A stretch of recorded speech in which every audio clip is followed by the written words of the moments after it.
À Louise Collet, Rouen, dimanche 7 mars 1847. Que ce ne soit plus à l'amant que tu te sois adressé, je le conçois. Que ce ne soit même pas à l'ami, c'est un tort. L'homme intelligent donc va répondre avec autant d'intelligence qu'il va pouvoir. Je suis parti samedi soir très tard, fatigué, ennuyé, accablé des 3 jours que j'avais passés à Paris, et me jurant de n'y plus remettre les pieds d'ici à longtemps. J'y allais chercher un peu d'air, de distraction, et je n'y ai trouvé que tristesse, angoisse et chagrin de toute nature. On me reproche de trop vivre seul, d'être égoïste, exclusif, de demeurer enfermé chez moi, dans moi, et toutes les fois que j'en sors, c'est pour être heurté par quelque chose, blessé par n'importe qui. Quant à ce qui s'est passé entre nous le vendredi, j'avoue que j'ai été d'abord démesurément scandalisé de voir ton chagrin, dont je ne pouvais m'empêcher de mettre le motif en parallèle avec l'autre chagrin qui m'avait inondé pendant toute la journée. Et le motif, c'était que j'avais été un jour sans te voir, que j'étais arrivé le mercredi, etc. Quand, commençant à perdre la tête, parce que je ne me contenais pour ne pas éclater, je t'ai dit à demain, c'était pour en finir, pour mettre court à cela. J'ai tout fait, j'étais à bout. La lettre écrite à la 3e personne que j'ai reçue le samedi au soir a achevé de me décider à partir. Quand j'ai eu relu tes soupçons relativement à la femme de Phidias, je me suis dit, c'est le bouquet. Il ne manquait plus que ça.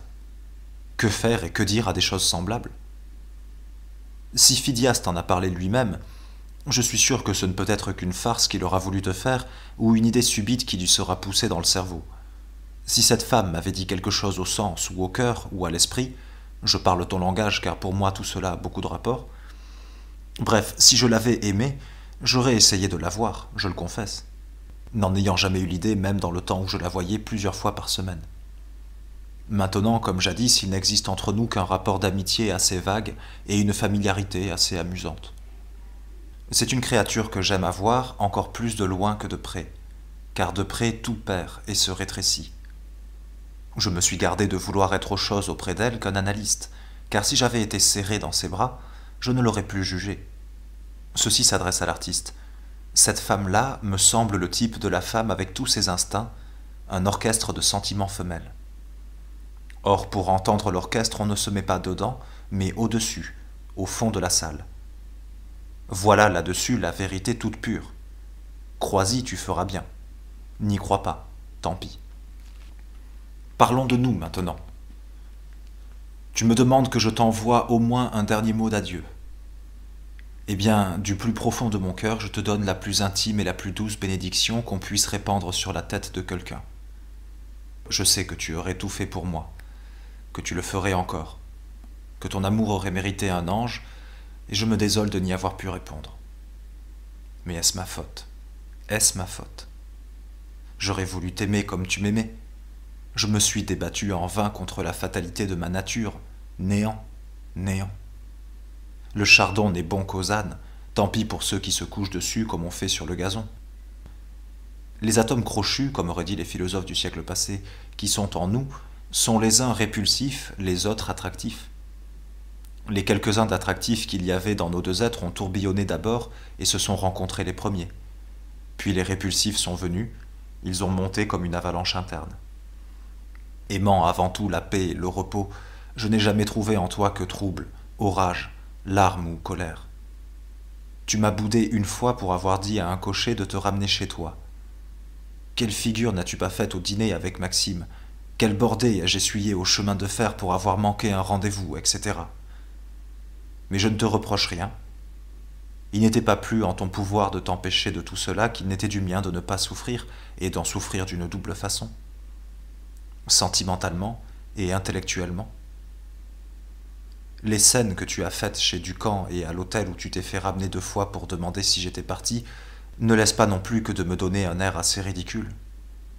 J'ai la faiblesse d'aimer le convenable. Tout le mal est venu d'une erreur primitive. Tu t'es trompé en m'acceptant, ou alors il eût fallu changer.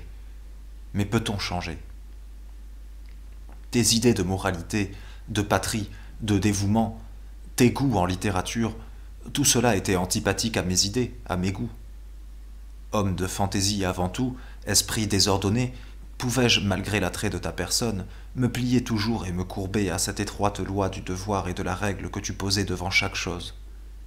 Amoureux exclusif de la ligne pure, du galbe saillant, de la couleur criante, de la note sonore, je retrouvais toujours chez toi je ne sais quel ton noyé de sentiments qui atténuaient tout et altéraient jusqu'à ton esprit. Jamais tu n'as, je ne dis pas répondu, mais eu la moindre pitié pour mes instincts de luxe. Un tas de besoins qui me rongent comme de la vermine, et dont je te laisse voir le moins possible, n'ont excité en toi que le dédain dont le bourgeois m'accable. Les trois quarts de ma journée habituellement se passent à admirer Néron, Héliogabale ou quelques autres figures secondaires qui convergent comme des astres autour de ces soleils de beauté plastique.